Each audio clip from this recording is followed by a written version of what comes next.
What's going on, y'all? We here at Bravery Studios with another episode of Act Up with Alana J.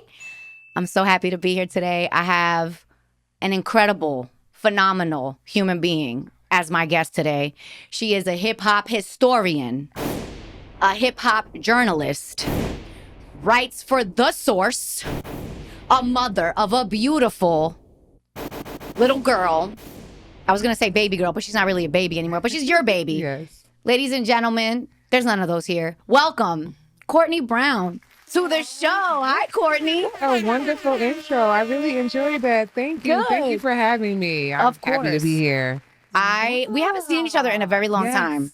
It It's has been a minute. It has been a while. It's been a few minutes. Yeah, I was really touched by the message you sent me, and that's why I'm here, because I usually don't do interviews. I know. But you really made my day, and I was like, I gotta show up for my girl. I love that. So I'm here. I feel so honored.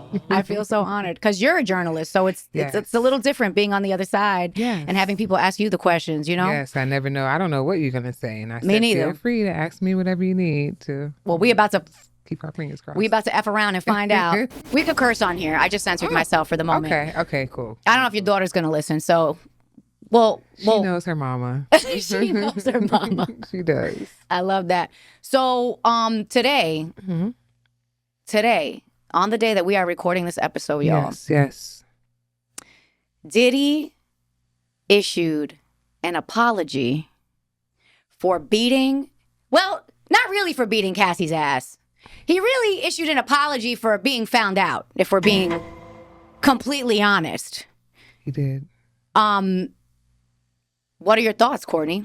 What are your thoughts on this matter? I was surprised that he decided to do that on a Sunday, and but what really surprised, On the Lord's Day. right, on the Lord's Day. But I could tell that, his publicist and his PR was like, this is what you need to do. Take your glasses off, show your eyes, But what surprised me and also disappointed me at the same time was that he did not apologize to Cassie directly. No, he did not. No, and this came after he denied all the allegations. He didn't do anything to her.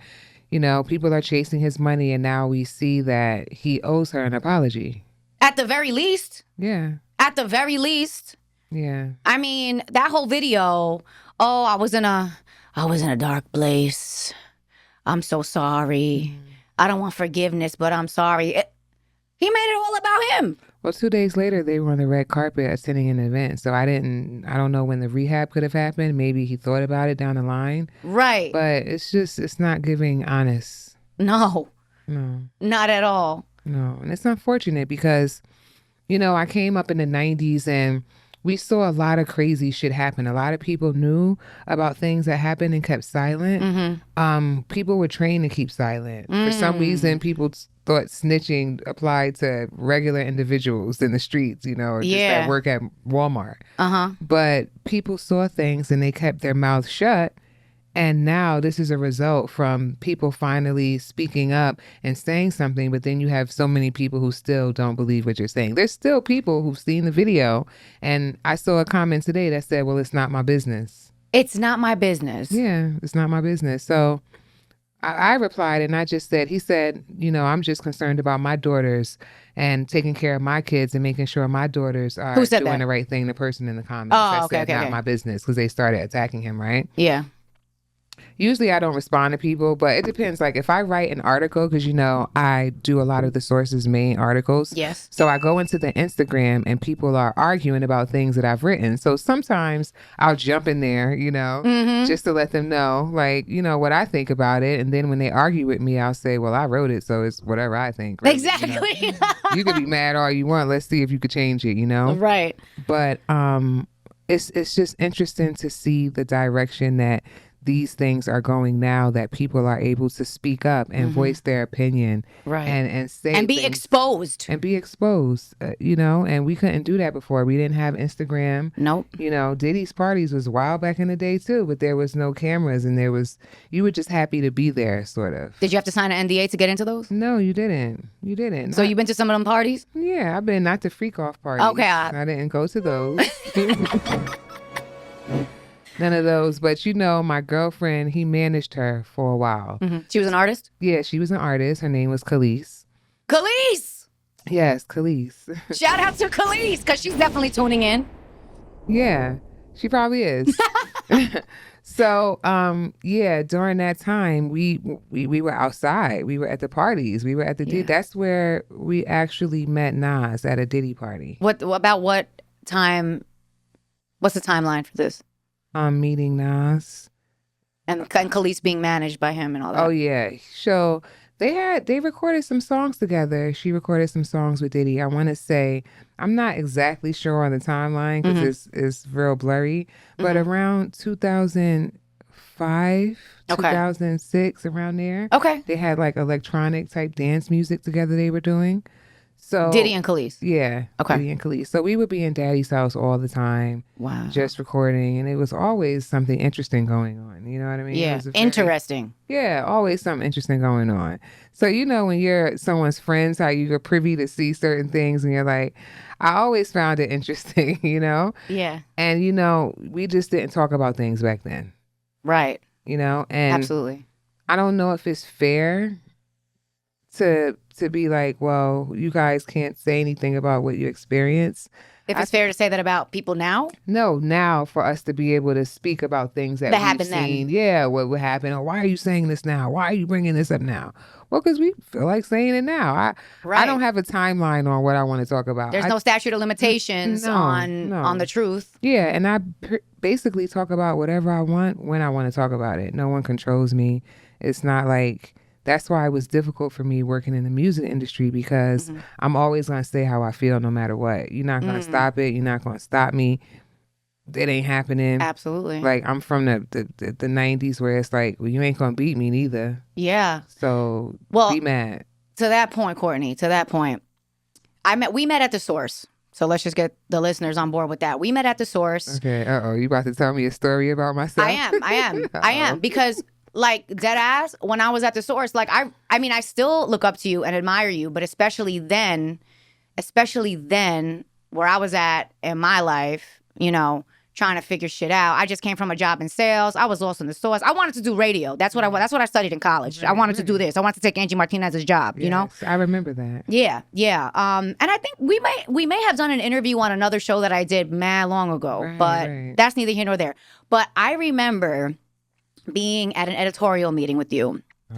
And I don't remember what we were talking about specifically, but you made a comment about young girls in hip-hop journalism and in the hip-hop world. And all I remember was you saying, and that's how they wind up with a dick in their ass. That is all I remember you saying. And it got a laugh. It was hilarious, but also it really resonated with me, Courtney, because at that, like, basically, the main reason why I kind of pulled back from all of that, from that scene, was men. It was men and, grown-ass married men. I'm not going to name any names, but you would know a couple of them. I'm not going to name any names, but grown-ass married men in the business that manage big-time artists, like, just pushing up. And, I was never afraid to approach someone and be like, hi, I'm Alana. This is what I want to do. Like, if there's any way that I could add value to what you're doing, let me know. And I really feel like, because I also didn't really think I was pretty like that, I feel like my ambition was sometimes used against me. Right. And that's how I wound up in situations that could have been dangerous. Especially because alcohol was involved, and I was 7 years without a drink. Right. I was then wilding, and I couldn't control it. I didn't know I had a problem until later on. So that combination of kind of a predatory environment, I don't know how else to describe it. Yeah, that's and not knowing how to control my intake. It made it a dangerous place for me. It made it a little bit of a dangerous space for me. Or that's how I felt at the time, right? So to that point, given what's happening with Diddy, given everything that's happening in the industry right now, all these revelations that are coming to light, did you ever feel that way? Did you ever feel like maybe your ambition was used against you? Definitely. I definitely have felt that way. And first, I got to tell you that it's all a lie. Because number one, we doubt ourselves. And the ones that are talented and that doubt themselves, we're amazingly beautiful. Right. And we have to tell ourselves that first. It shouldn't take an outside entity, which it usually does. It takes a Right. man to tell us, wow, you're amazing. We have to understand that ourselves. Absolutely. You are gorgeous and you have been talented. You know what I mean? So are In so many you. different ways. Like you're Thank funny, you have a lot of talents.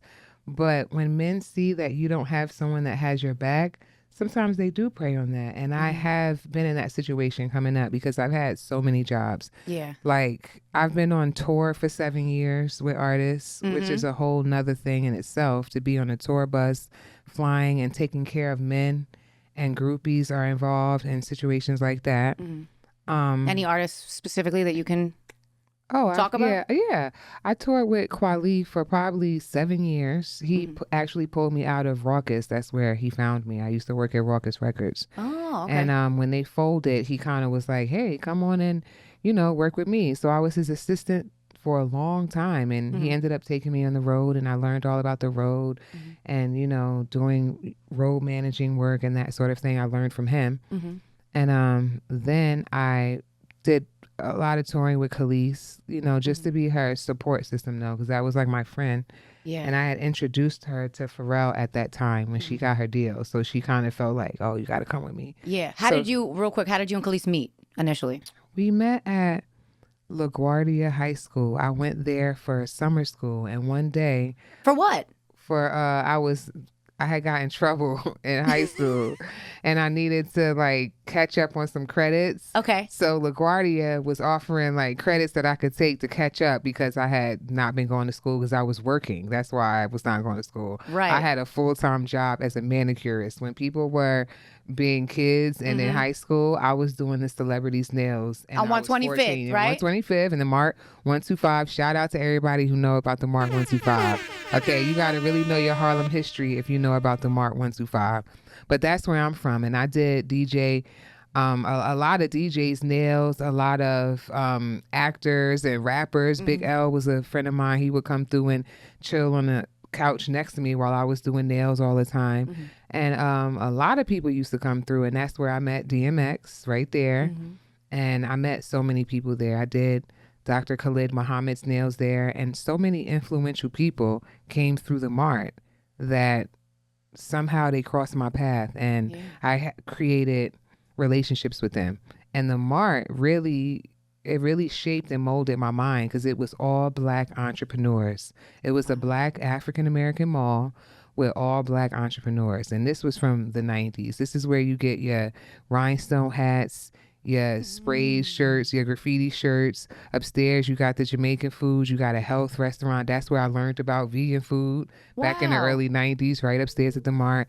It's so much history there. And all the celebrities, because it was across the street from the Apollo Theater, everyone would go to the Mart first, Mart 125, and then they would hit up the Apollo. So because I worked there, I would spend so many concerts at the Apollo. I would get free tickets because people knew me. And I was kind of popular for doing nails. Like, that's what I was first known for. The girl in the back that does the nails. How did you get into manicuring specifically as a teen? To this day, Courtney, I can't do my own nails. You don't want to... Good thing the camera can't see them, okay? Because the cuticles ain't cuticling right now, okay? The cuticles ain't cute right now, okay? How did you get into that? That's such an interesting question. No one ever asked me that. So I'm a talker, and I can basically talk to anyone, anywhere, anytime, any place, and I can make them feel comfortable and want to talk to me and tell me their business, right? Yes, ma'am. So when I was 12 years old, I got a job passing out flyers, and I was getting so many customers to come in. The lady was like, wow. I'm talking to them. I'm like, I'm really like pitching it like, listen, you guys got to get your nails and let me see. Oh my gosh, we do it great. And then, have you seen designs? Come look at design. And I'm doing this at 12 years old, right? Wow. I was making $30 a week, and that was a big deal back in 92. Yeah. Because especially as a 12-year-old. Yeah, I didn't have any bills, so now I could buy all of That's my more CDs. than allowance than some kids' allowances. Yeah, so I was able to go to Tower Records, buy my CDs, and you couldn't tell me anything. One day, this lady who was a hustler, rest in peace to her, June Fisher, she said to me, do you want to learn how to do nails? And I was turning 14 years old. And I was like, I guess so. She was like, I'm going to teach you. Now, Unbeknownst to me, you're not supposed to do that. You're not supposed to No, I didn't. employ a child. Yeah, I didn't have a that makes sense. license. She's employing a child. She's Yeah. giving me I'm having a job now, right? Yeah. And as the story goes, I started doing everybody's nails. Bobby Brown was one of my first clients. Shut up. And when he said Whitney Houston liked his nails and came back, I felt like I made it in life. Holy shit. Did you ever, did you meet her? Oh, no, I didn't get to meet her. Okay. But, you know. Bobby kept her from you. That's not Right. cool, Bobby. Right. And it was so interesting because, you know, I got to talk to him. And when I look back now, I interviewed him because I sat the whole time asking him 1,000,001 questions while I did his nails. Yeah. And then years later, as I end up interviewing him again and we revisit that, he even asked me to write some stuff for him. It was just interesting how things come full circle. But I learned how to do nails from that hustling ass lady who wanted to make money off of us. So she had all young girls doing nails. So She knew what she was flavor. doing. Yeah, it was every flavor. I was the chocolate. They had butter pecan. They had every single one. And all the men used to come in there to the back after they're shopping and buying fur coats in the mart. You could buy jewelry, caps, jewelry. They would see us in the back, and we're young. You know, back then, you got to understand, take it back. Back in the 90s, we young, pretty black girls where, you know, the future's ahead of us. So we're happy, we're smiling. And we're just doing all the men's nails back there. And that created a monster. Did you only have male clients? We had girls. I did a lot of women too. But okay. because of the setup, that's what I'm learning too. The setup is a lot of men come in there spending money. You know what I mean? They're buying gold chains at the front at Black Men's Jewelers where Rough Riders had their booth. That's where I met DMX. He came in there coming to see them one day. You know? Okay. He came, and I just happened to be in the back and he wanted his nails done. It was just crazy. That's a different story. You said Rough Riders had a booth. They had a booth called Black Men's Jeweler. And Jay, that passed away, Ice Pick Jay, he owned it. And there was another guy named Blue. And it was like some ill hustlers in Harlem. And they are the ones who kind of started Rough Riders along with D and Y. And all of them used to meet there. They would meet at Black Men's Jewelers. Okay. So that's where I met all of the Rough Riders before they came out. Wow. So much. You have so much, so many stories, so much knowledge. I want to segue into how did you go from manicurist to journalist? Was writing a part of the plan? How did that happen? That didn't happen. What happened was that definitely didn't happen. What happened was I was doing nails and I was around DMX at that point because I guess I was a studio rat at that time. And because I loved hip hop and we became really good friends, I always wanted to listen to him record. So, you know, before he was even recording, before he got the deal, he was coming, before he got his mouth wired shut, because he got into a really bad, he got jumped basically. I don't know DMX that has mouth wired shut. Yeah, because that's the story about when he rapped for, I think it was Kevin Liles. And Kevin Liles said his mouth was wired shut. He rapped for somebody on 125th Street. With a his wired mouth? Yeah, he was wild back then. With his mouth wired, he rapped. And the way he rapped... No.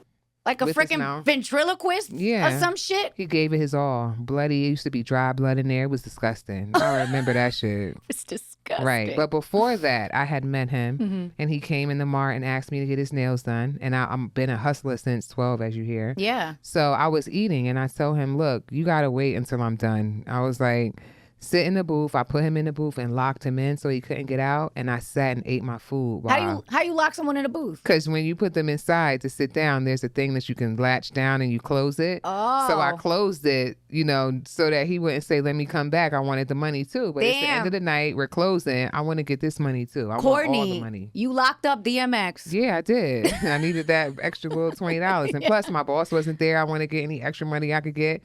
So let me get this. And then I speak well, so I get good tips. Because people feel, they're like, she's so nice, here's more. Yeah. So I sat him there and my friend Marquita came. She was a rapper, Marquis, and he had told me he rapped. So I was like, my friend rapped too. Why don't you battle her? Oh. Right? And we went in the back of the mart and they both started rapping and she was killing it too. But when I heard how he was spitting, I was like, oh my God, he's nice. You know, I knew right away. I was like, he's insane. And that was the first time you heard him spit? First time I heard him spit, right in the back of the mart, right? That's where we used to smoke in the back. So we went to the back. So after that, he would come almost every other day to just come holler at me. He would come smoke in the back with me during my break and stuff, and we just became real cool. Yeah. So one day he asked me to come with him in Greece. Dame Grease was a friend of mine too. Shout out to Dame Grease. And it used to be the three of us. So I went to the studio with them, and once I went to the studio with them, I just was addicted. So I spent all of that time in the studio.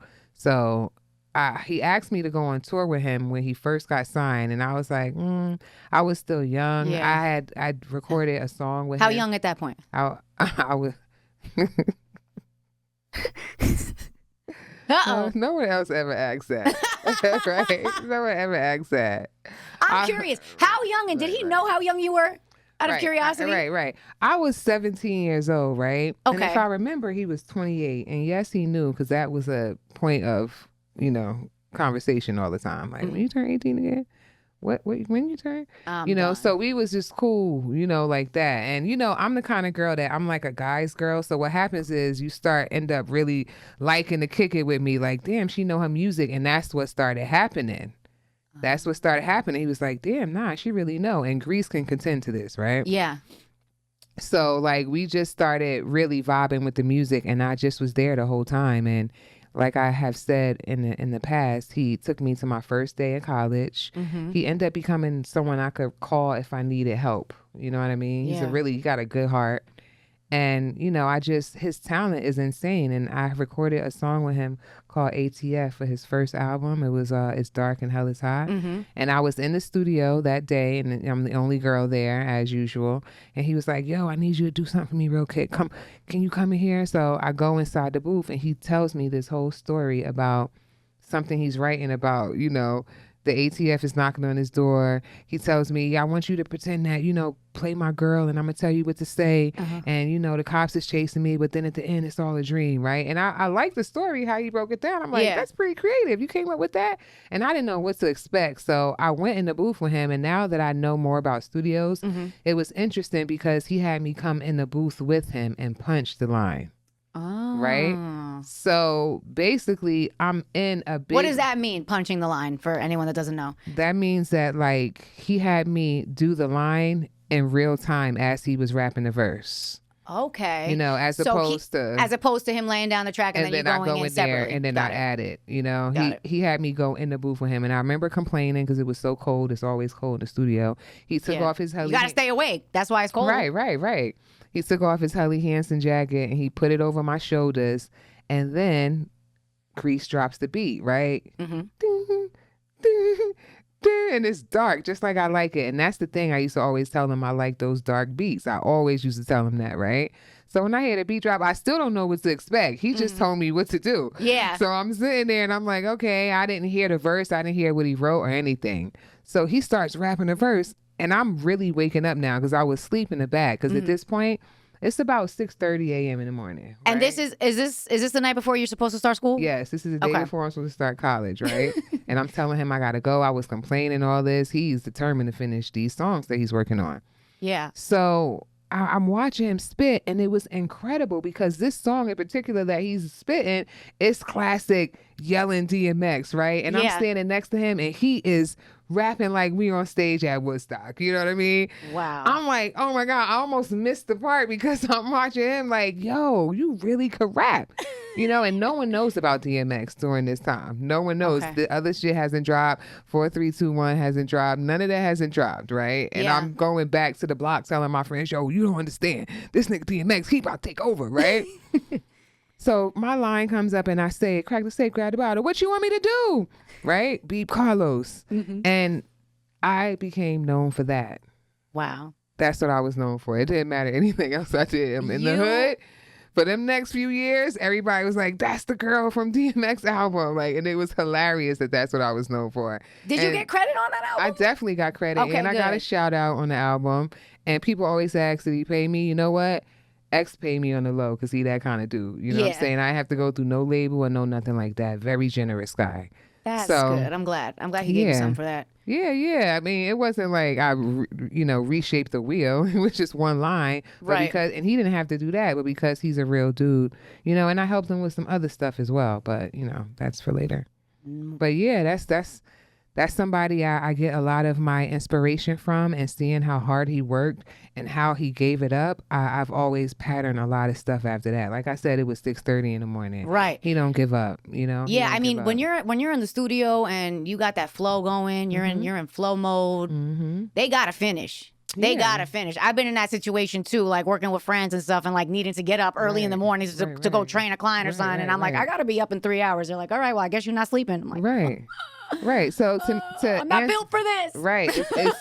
It's insane. And, you Yeah. know, it's part of it. So to make a long story short, I went from that doing nails to college because I felt like it would be better for me. And also I had a situation where my mom had moved out on me and I didn't have anywhere to go. So it was Oh my like God. a miracle. Where was that? When? It was in Harlem. We lived in Harlem. And my mom, I guess she was going through whatever she was going through. Yeah. And we were evicted from our home.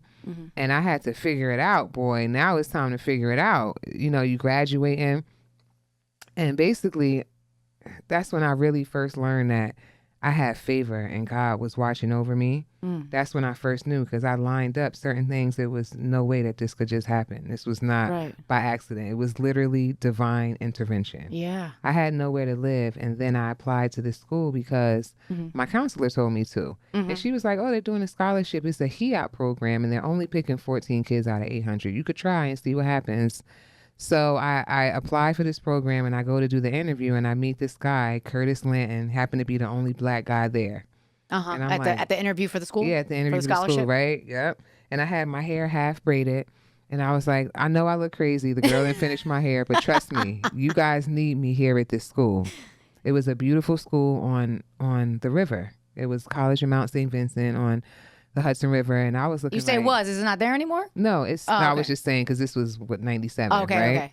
So at this time, I'm sleeping from couch to couch on different friends' couches, and I slept on the floor one night. I have no idea what my next move is going to be. Yeah. And Curtis was like, well, if you come here, you're going to have to start school in 2 weeks. We'll give you money for your laundry and food and stuff, and you have to move in. Sign me up. Yeah. Sign me up. Hell So yeah. I Tuition ended up- covered. Tuition covered? Yeah, tuition covered. And I'm Give like, some claps for that. We Yeah, need it was- some claps for a scholarship, got that okay? HEOP scholarship. And it was like a miracle because it was near the city. I could still get to the city. And now I had a place to live. And also, I was cultivated there. I learned a lot. And it just ended up being a real blessing. And during that time, my friend signed her deal because through working in the Khalees? mart, yeah, because we were friends before she got her deal. So Right, you working met in at the the school, mart, you yeah. said. Monifa, who is a singer and a good friend of ours, she introduced us to Pharrell. And she was like, yo, I'm going to see Pharrell. And then I basically said, yo, you should meet this guy because I heard the songs he's doing.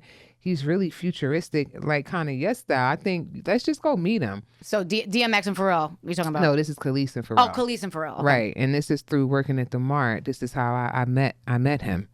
So that happened at the same time where Yeah. Khalees got her deal. I took her to meet him. She sang for him and they both got a deal with Virgin, right? It was just Right. like really quick, you know? So now they're on tour and I'm in college. So then when college closes, I don't have anywhere to go like the other kids. So guess what I do? I You go went on tour. So every Wow. time the school closed, I'm going on tour or staying in her apartment that Virgin gave her, which is a beautiful apartment in Strivers Row. Where did y'all go on tour? All the festivals in Europe. She was big in Europe. People were here not knowing what was going on with her. Yeah. And we're over there being treated like it was Royalty. crazy. Yeah, helicopters type shit. Like, you know what I mean? How does that happen? Because I feel like that's a common thing. I mean, Yeah. I feel like I hear that more with pop stars, that they blow Right. up big in Europe and then Yeah. they come over here. Like, I'm not sure how that works, but I do know that for whatever reason, Europe got her more, and out there, she was a really huge star, and still is, Yeah. I'm sure. But yeah. that was a time to be alive, you Hell know, because yeah. we're young, we doing what we want to do, got a little fame, we could get in the clubs without the ID, because this is before we were 21 too. Mm-hmm. So we getting in all the tunnels, all the things. We knowing Big Joe, we know everybody at the doors. Yeah. We had Lotus, you know, so we grew up fast, I should say. That will happen in the city. I mean, and Yeah. especially when you're dealing with those type of circumstances, you know, you're on your own from a really, really young age. You Right. don't have a choice. No, I didn't. So Really? I basically was going on tour and Okay, I was, wait. Writing. Right. I didn't get there. You didn't get there yet. Nope. At this point, I'm still wanting to do radio. You wanted to do radio as well, Yeah. but you did. We're getting a little, I don't know, all over the Right. place timeline wise, but because you Right. had a show on Sirius XM. I didn't get that yet. Now I'm still in college. College was a lot going on. Yeah. So I went from the Mart 125. I didn't go on tour with DMX and not go to college like he suggested. I went to college, right? And I went to college and I had all those experiences while my friend was touring. Right. And So what you study in college? I studied communications. Okay. Right. So during that time, I'm really with Khalees mostly. We are, she's got her record. I'm encouraging her. I'm like, girl, you better than them. Don't worry if they copy you. Like, so what? Like this. Who was copying her? You have to see for yourself. Spicy. We'll have to talk about that offline. It was a lot. It used to be some crazy shit. Like, y'all don't be seeing everything that happens. I will give that to her. Y'all don't be seeing everything that happens. There's a lot of things behind the scenes that we know and things that happen. And people, we've come across everyone. The industry is very small. Right. It's not many people we haven't met or haven't rubbed elbows with. So, if you complaining about somebody, it's because things have happened. And a lot of people copied her style because it was her own. Everything she used to do, it was her idea. She would be in her house making up all this stuff. She used to be rhinestoning all of our stuff. She's very creative. And other people have stylists and people to help them. And she was really dyeing her hair from pink to blue to green to damaging it and saying, oh, let me fix it. Like, she was doing all of that. And so during that time, because we were young, I just was keeping my friend encouraged and I felt like I was having her back. And at that time, I couldn't really see about focusing on myself because I saw so much for her. So I put a lot of my time into like just being with her, as simple as that. And sometimes you do that when you're young. You don't know. You don't know exactly what you want to focus on. And remember, I'm unstable at this time. You know what I mean? So, of course, your energy is going to be put into going to meetings with her. But looking back, I learned from all of those meetings. Like, learned from seeing her get $1 million for her, get along with me video, working with Tim Burton, watching the stages to him, all of these things were experiences. And I'm grateful for everything that I've learned, no matter what has happened. Oh, yeah. So from that moment, once I graduated, now it was on and popping. I'm trying to figure out what to do.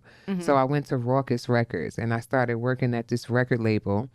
And Pharrell, do you remember what you Pharrell started actually changed my position because I went there because I went to a Hamptons party with Khalees one day and we met Devin Roberson, who was the publicist for everybody on Raucous. So she said to me, oh, I know who you are. You're Courtney. You introduced Khalees to Pharrell. And I said, how'd you know that? And she was like, oh, I read everything. And Khalees mentioned it in the Vibe one day. Wow. So she asked me, why don't you come intern for me? And I needed extra credits. And I knew this would be an easy job for me. And I could get 3 credits. So I was like, yeah, I'll do it. And my job started being to work with the PR and travel with Kweli to his photo shoots, set up the photo shoots. One day, the owner of Raucous, I think it was Jared or Brian, one of them came to me and said, we heard you know Pharrell. We need a beat from him for Mad Skills. And they was like, ask him, And when I went into the studio that next day, because we're in the studio recording her next album or whatever it is, we're always in the studio with Pharrell. Right. He was like, well, what are you getting from it? And I was like, what do you mean? He was like, kickback. What are you getting from? They're asking you to get to me. What are you getting from it? Pharrell asked you this. Yes, it's the first time that I heard that. He wanted to make sure that I was straight. Yeah, that you were being taken care of. That's big. Shout out to Pharrell. Oh my God, that's big for him. He definitely was like, what are you getting from it? So he said to me, give me your boss number. Okay.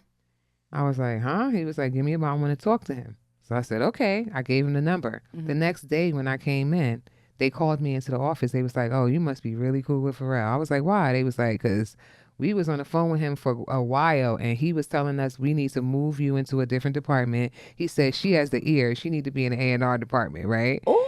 And, he's right because that's where he knows me from listening to songs, telling him I think I spent a lot of time with that.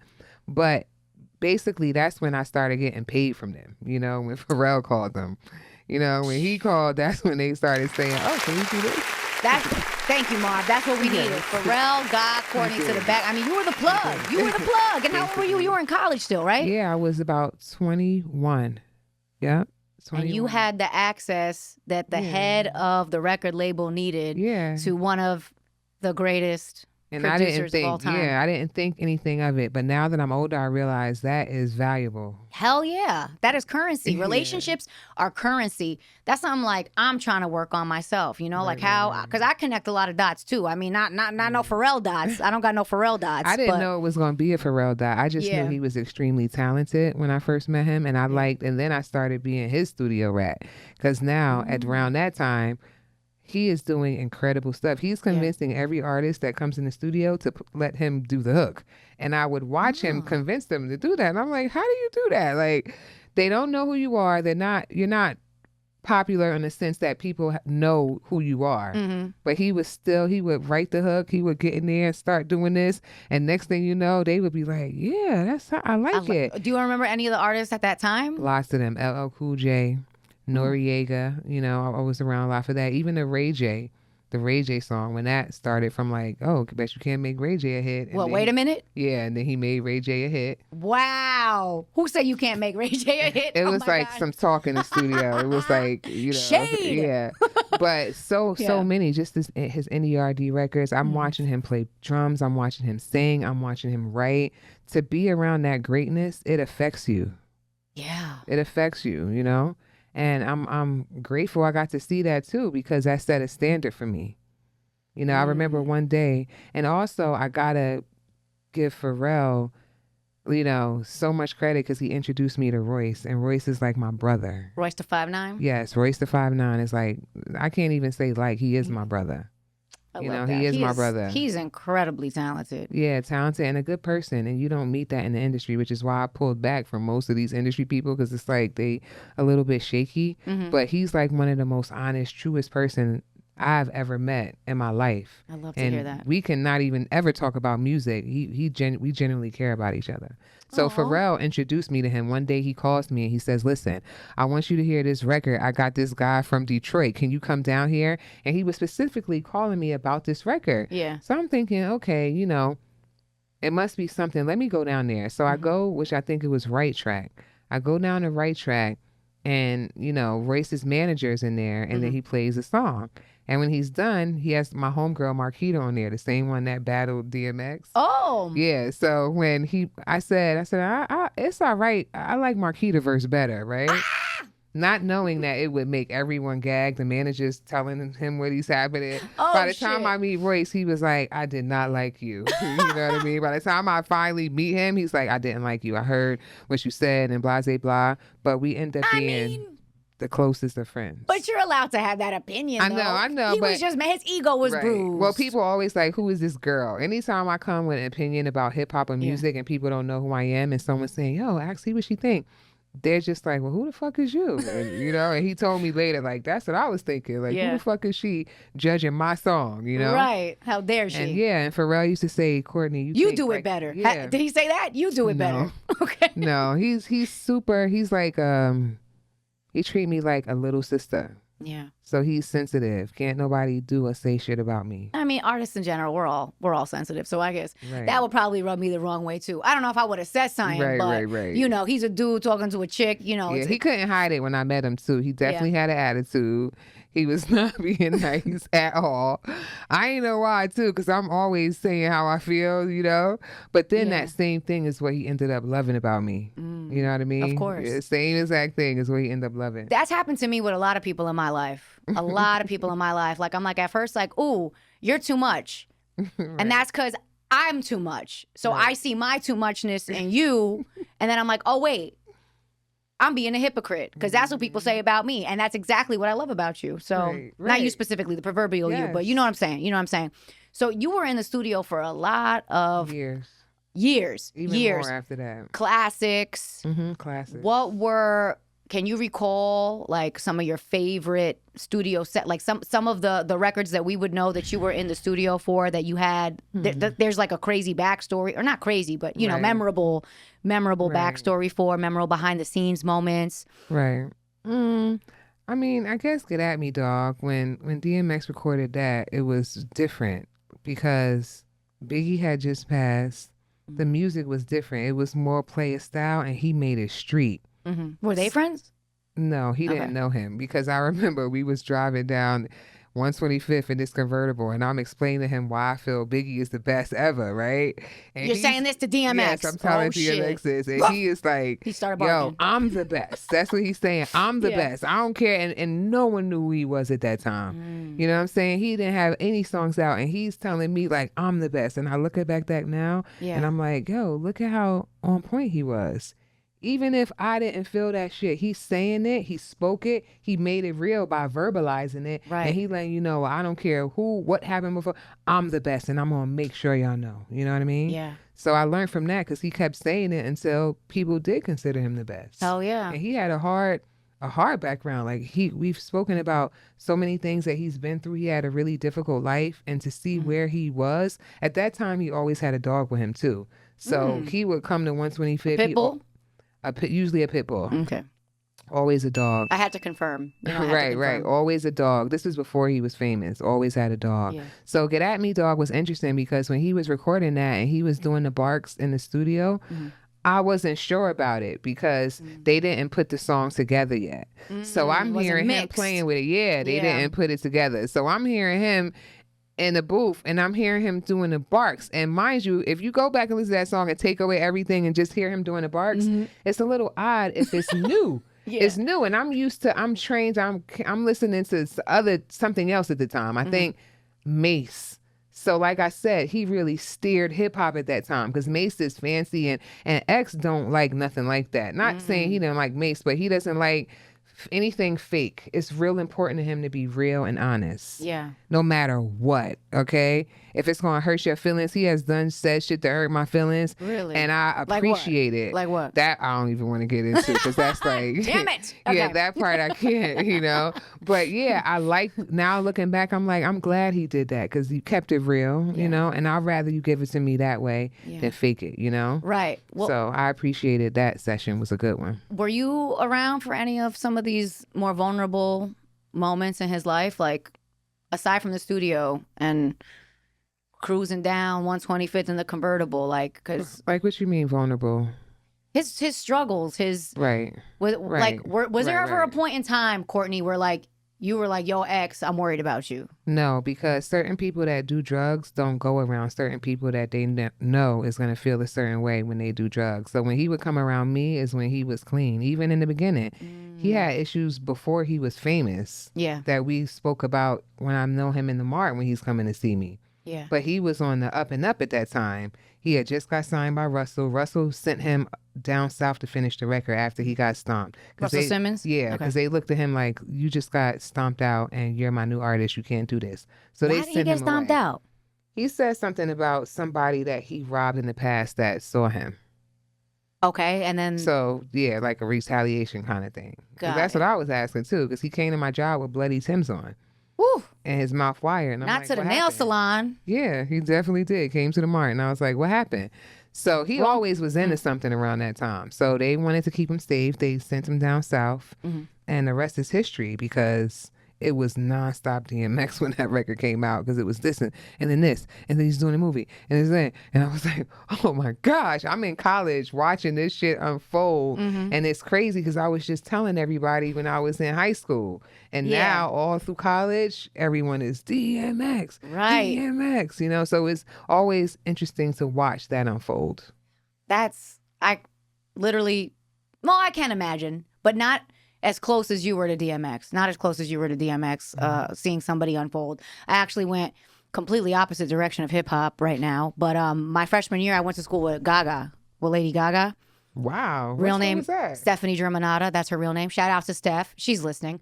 Sacred Heart on 91st. Oh, that's a good school. Yeah, 91st and 5th. So I only went there my freshman year. It's a long story. But I went there and she was there. She's 2 years older than me. So I remember being at a talent show with her. And I did some dance, some half-ass, not half-ass. I didn't half-ass. But, as far as like caliber, as far as skill level was concerned, her singing abilities were through the roof compared to my dancing, me and my friends' dancing abilities. And we danced to Sean Paul Shake, that thing, whatever. That Get Busy, right? We did a dance to that. And then she sings and plays the piano. Oh. Courtney, you could hear a pin drop in that room while she was singing. Like, the commercial music she puts out really doesn't do justice to her live capabilities. But that's the only person who, like, I saw from that's the big from deal. an embryo of talent, if you will. I mean, she was already, I was like, yo, you are like, you're gonna be big, but I didn't know she was gonna be this big. She's like one of the last huge celebrities to come up, like, pre-social media. She really is. She's like the last huge star to come up like that. People are all doing the same things now, so we don't get a lot of creativity like how she was giving it up. Yeah. Like we were saying, how Khalees was original. It really, she loved to come up with new things, and people aren't challenging themselves like that anymore. Right. You know? Everything is a formula. Everything is. All these eyelashes look the same. All of the shapes look the same. All these asses. And I'm not judging, because I get it, us women. But sometimes I'm looking like, yo, this shit is looking kind of... We looking a little homogenous out here. Mm-hmm. You know? Mm-hmm. I feel that. I think I tweeted that or X'd it the other day. Whatever it is. You know? So I didn't get into writing until... That's where we were. Right. No, that's okay. What happened was, because remember I said it's so much happening in between that, because, oh my gosh, even after that, I stopped touring with Kweli, and then Royce signed Slaughterhouse to Eminem's label.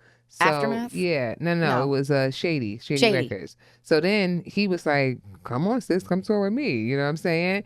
So then I toured with him for quite some time. And then I was working with them as well. So I would spend a lot of time with Slaughterhouse. That was really fun because they were some characters. You know what I mean? Like, it's sad to see how they broke up now. Yeah. But being on I covered one of their shows for The Source, actually. Yeah, that was like one of my favorite write-ups I ever did at Highline Ballroom. Yo, I also did the photography. I was in a dress. I never wear, even then I didn't wear dresses like that. I was in a dress. Danny, you remember Danny? Yes, I remember Danny. Danny was supposed to come. I had my camera. He was going to shoot. He flaked. I'm almost there. No, he never showed up. The concert was over by the time he got there. So I was like, I'm gonna need photos for this write up. So I got on top of furniture in heels, in a dress, and the photography for that write up I also did, and they came out pretty good. I asked one of the other photographers. I was like, yo, I have this camera, but I don't really know how to use it. Could you help me out? And she did. She played with the settings a little bit for me, and I think the pictures came out pretty good. That's how you gotta hustle it, just like that. Just like that. That's how you gotta do. Like, if you do this, then you do this. It's no excuses. On you know top what you of needed. Furniture. Yeah, you know you needed a photo. You need that featured photo, right? Yeah, Slaughterhouse was really fun. I did their cover story for The Source in Amsterdam. So I traveled with them. We did this whole tour in Europe. We went to Amsterdam, and I interviewed all of them there for that cover story. I think they were dressed up like the Untouchables or something. They had on the black suits. But it was really fun. And, you know, Joey is exactly who he is now. So he's joking. Touring with them is hilarious because we're literally laughing the entire time, you know. Of course, there was a few hiccups, but that made it even funnier. But shout out to Joe Budden. I'm so proud of him. Jersey. You know what I mean? I'm so proud of him. Let's make this statement loud and clear. Jersey's here. Courtney's from Jersey. Yes, I am. We in Jersey right now. Right. Bravery, Garfield, Asbury Park in the building. What's Neptune, up? Neptune, I'm sorry. That's Neptune okay. in the building. That's so funny. Neptune in the building and Pharrell Neptunes. I know. Isn't that interesting? Did you inspire that? No. Damn it. Okay. You never know. You never know. Could be. Oh, he's like, Courtney's like, no, Alana. It's the planet. It was inspired by the planet, not my hometown. I see what you did there. But No, but it was an amazing experience being around with those guys because it's 4 different personalities. Royce has always been my brother, so of course I'm always close with him and making sure, you know, they were good on the road. Yeah. And the Europe dates was just crazy. We went to Australia. We went to a whole lot of places. We were in Paris. We were just doing it up. Then we did, you know, the United States. So that was an experience, and then because you were touring with them, all this was paid. You didn't have to pay for your travel at all. I have touched 4 corners, like, and I do not pay. I'm not paying. No, I'm not. Clap paying. it up for that, okay? Because that's what I'm.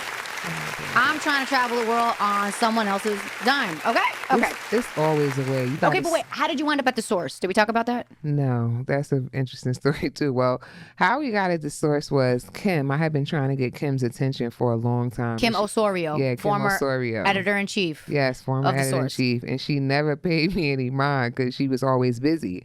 So I would send her stuff that I wrote, and I don't even know if she saw it. But this particular day, she was having there was an announcement that she was going to be coming back to the source, and I was like, oh, let me go meet her, and let me go tell her that I toured with her husband Kino. Was this when Benzino was there? No, he wasn't there. Okay. This is after. Okay, so when you said she was coming back to the source? Because she had left the source after she sued them, and now when Londell purchased it again, he brought her back in with him. Why she sue them? It was something Benzino did. Okay. Allegedly. Allegedly. Okay. The source people, whoever did it, they did it. Not me. Okay. So when we came back, I was like, well, I'm touring with Kino, who was her husband. Maybe I should mention that to her and she'll pay attention to me. Yeah. Just maybe, right? So I went up to her and I was like, hey, Kim. I was like, my name is Courtney. I work with Kino, your husband. And of course, a woman's going to pay attention now. Right? Right? I was Real like, quick. yo, I want to write for you. I was like, I'll let you know anything that's happening on tour. And all I know is I got a cover story a couple weeks after that. Wow. Yeah. I love that. Okay, so we talking about cover stories. Did Slaughterhouse, we could talk about, if you want to list them, go ahead, but what was your favorite cover story or favorite cover stories you ever wrote for the source? My favorite cover story. Because y'all, real quick, I don't know what generation is tuning in, okay? But back then, magazines were the shit. Oh, yeah. Writing for magazines, that was like some bucket list shit. You know what I mean? Like now anybody can submit a pitch to write for something digitally, but that was a huge deal. That was hard to do. I think that my favorite cover that I've ever done, I don't know if I could say a favorite because they're like your babies. Once you do, especially for us writers in the print era, like when you get a cover story, you don't understand. That's like your baby because you have spent so much time nurturing and drafting this article to make sure it's the perfect 3,200 words. So I don't have a favorite, but some that are the most memorable, I would say the Tiger cover, because I ended up talking to Black China longer than him because I was so infatuated with her. She was so interesting to me, and I just was like, and she was not famous then, but something was interesting to me about her. And I was like, and I ended up talking to them for 3 hours, which is unusual, you know. Now, is it, Courtney? Because I feel like you could talk very easily for 3 hours. People don't want to do that. No, they don't. They don't want to. Not anymore, especially. We got a flight coming up, but we were in Miami. It was feeling good. We were at Philippe Chow. That's when they had it still in Miami. And it was just vibing. And they, as usual, just let me order everything. I'm a foodie, so that's right up my alley. I just had the whole spread. And I just was looking at her and just, this is the old Black China, y'all. This is the original one. This is the one that was interesting. Very interesting. Like, what? Yeah. She got this big old ass. It's moving. She's... It's moving. She got her cheeks were pierced, and then she's so sweet, but she has a sexual seduction about her that even I could see it. I was like, "Excuse me, Tiger, let me talk. That's your girlfriend. I want to talk to her." Yeah, you know. So that was a memorable cover, and then definitely I would just say Slaughterhouse because that was family, and I wrote it from a rock star perspective. The perspective that I wrote that was coming from. What do you mean by that? I'm on tour with some rock stars. So I wrote it like that because secretly it really was like that. Yeah. So I always like to do a little bit of subliminal things sometimes, you know, in my writing. Yeah. Just to see who picks it up and who paying attention. You know? Yeah. So that was a fun cover. And then A Boogie, if we want to say some younger people, because I know it's younger people listening. Yeah. I love the A Boogie cover because I was just surprised because I'm getting older. So the things that the kids are doing and interested in, I'm like, you know, I'm just really surprised, you know? Like what? Just the way they glorify drugs. Okay. Like we glorify the lean the way they glorify that was interesting. I spoke to him about it. He's like, look, I ain't stopping. I'm gonna be talking about this the same way that people used to talk about it when you was coming up. Like he threw a shot at me a little bit and I just was like, oh wow. Sir, put your I hoodie guess I'm on. the old one. Sir, put your hoodie on right now. Right.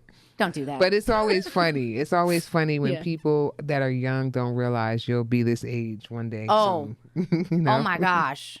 Don't And I hope you look as good and can hold it together because it ain't easy. It's definitely not. I'm feeling it. Anyway, we're not gonna talk.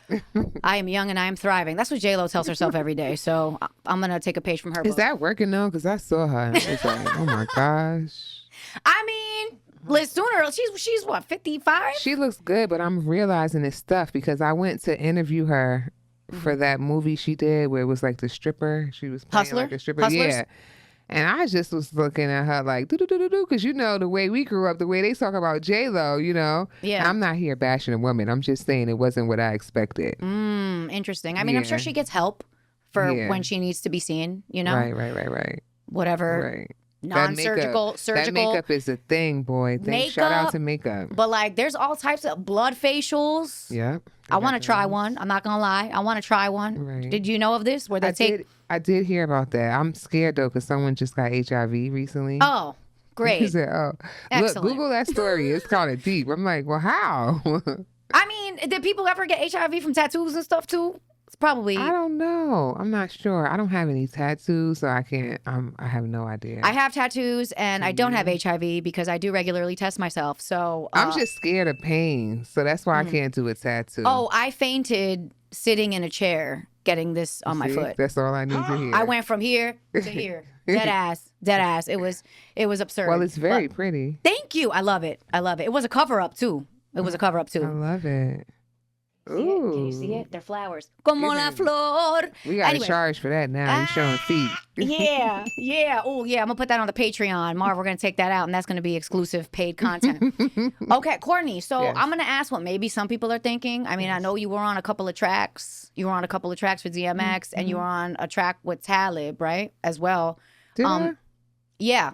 According to one of the articles you wrote in Oh, the source. yeah, I did. At the very forgot end. about At the that. very end. Yeah, with MF Doom. It's kind of like an outro Yes, thing. it was. I And you forgot do about drop some that. bars, Judge Judy with a booty, something like that. Oh, yep. I did say that. Yeah. I did say that. Okay. That's wild.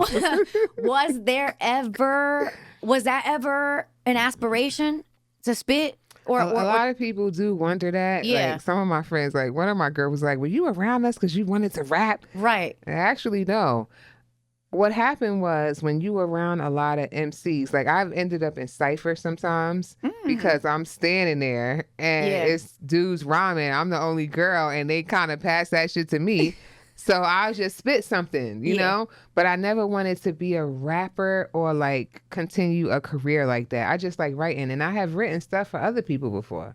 Oh. Yeah, like I wouldn't say a song or a verse, but giving them ideas, giving them a couple bars here and there. Yeah. Situations like that. So I like to write in general. I wouldn't, and I can spit only because I'm a fan of hip hop just like everybody else. Got you. So like that little thing that I spit on Kweli's album, that was one of the first rhymes that I think I wrote, and he asked me to spit. So he tricked me and had a microphone recording me when I did that. So I didn't know that was going to be on the album until it was time to go on the album. That's lit. Yeah, I did not know. I was not really rapping. If you notice, Yeah. I'm kind of joking and playing on Yes. there. It wasn't me really rapping. If I did it, don't you think I'd be like, let me get it together and make sure it's fair. He didn't even give me a chance to do that. He had me joking and playing and then put it on the album. So, Yeah. but it has some bars. But yeah, even still, when I heard it, I was like, I'm picking up on what you're saying, but still, I was Right. like, oh shit.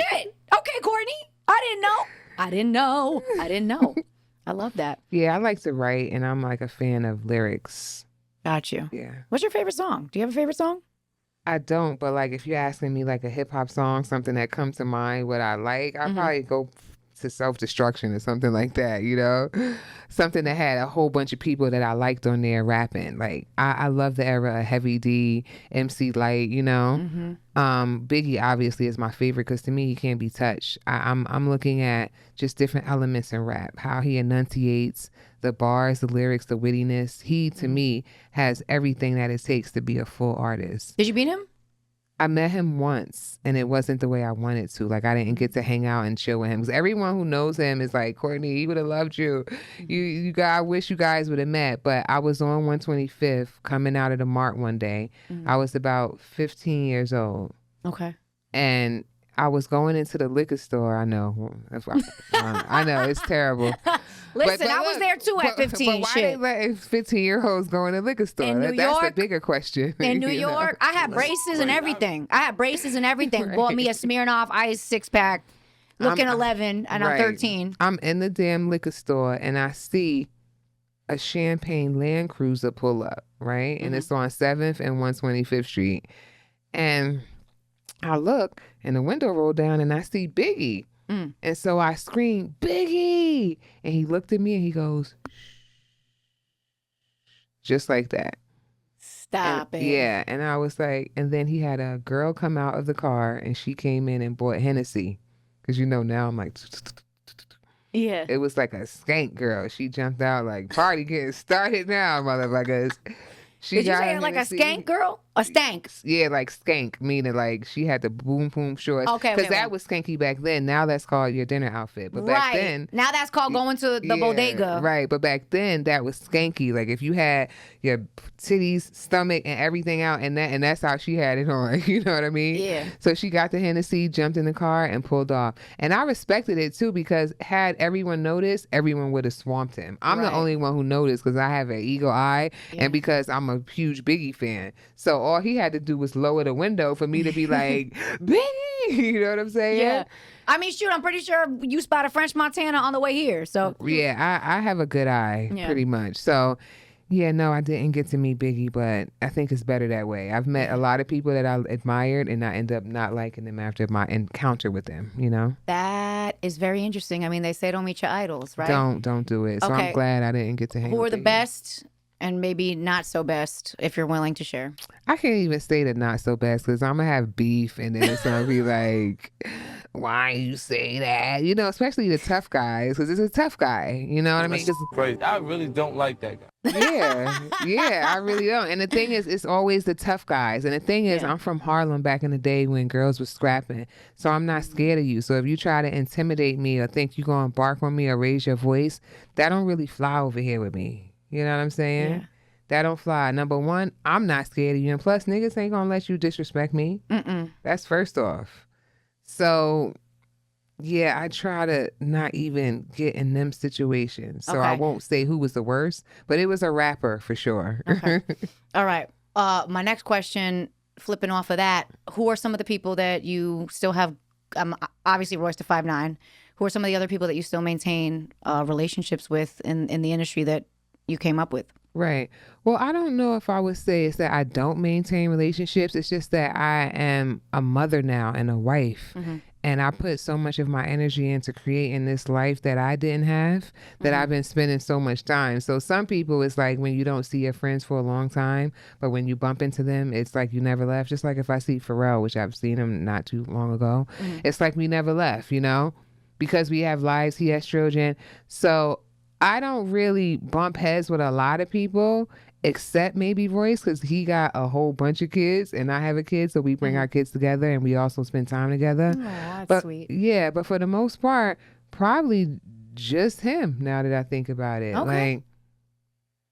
Babs Bunny, that's one of my best friends. No Khalees? You don't speak to Khalees anymore? Not like we used to. Okay. People grow apart when you are so close growing up too. Yeah. We kind of spent, I want to say 7 or something, 8 crazy years together. Yeah. And touring and all of that. Touring, meeting Nas, being there when they proposed and staying with them and living in their house. That kind of thing kind of gets to be a lot. Yeah. So when I broke off, that was when I did my radio gig. I got a show on XM Satellite Radio called Spit Kicker Radio. Yes. And I was known for that for some time because I would have people freestyle.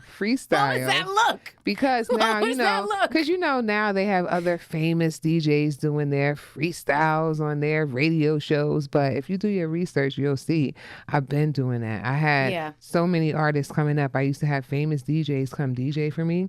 And then we would interview artists and I would ask them, yo, can you spit something for me? That's why it was called Spit Kicker Radio. Right. And they would freestyle whatever. I thought it was dope. You know what I'm saying? Yeah.